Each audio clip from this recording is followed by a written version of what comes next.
Hi everybody. Today we're going to talk about having a puppy in the house. So you have an adult dog in your house and you are getting a new puppy. And a lot of times the older dog will fall into one of three categories. They'll either be a complete pushover with the puppy and the puppy will kind of just walk all over them and bite them and everything. And then the next one will be they're kind of afraid of the puppy and they're not quite sure, so they need a little bit of space. And then the third one is that they just flat out don't like the puppy and they want nothing to do with it, so they can get a little grumbly. Stop, stop, stop, stop, stop.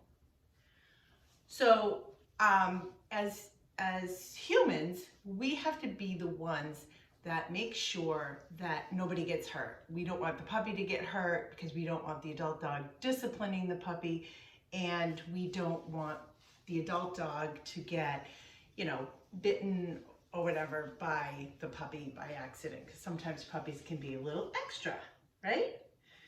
So what I tell people is that when we have the settle, we can do this, right? So we have our hand in a sling here and we can hold them up like this. That's one way that we can get them to stop. Because again, we want the puppy to be respecting what the older dog is saying to him. We want the puppy to be reading the room, right? And sometimes puppies get too excited or they just are kind of clueless like that. So we have to help them along so we can get them to really respect what the older dog is trying to say. So another way we can do this is by how the mama dog, when puppies are in the litter, how they discipline the puppies. And what they'll do is they take the scruff of the neck and they'll give the puppy a little shake.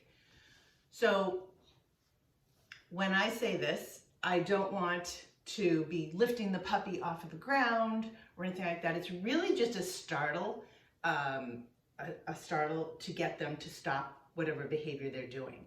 And I always give a verbal. I always go like, eh, eh.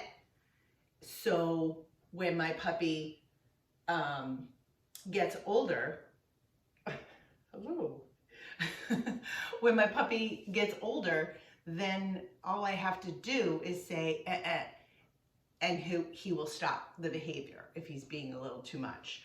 So they will eventually, hopefully, they will figure out the dynamics between the two as the puppy gets a little bit older. But especially when the puppy first comes home, you want to make sure you are not ever leaving the puppy unattended with the older dog, and you're always supervising the interaction between the two of them and really reading what the older dog is trying to say to the puppy.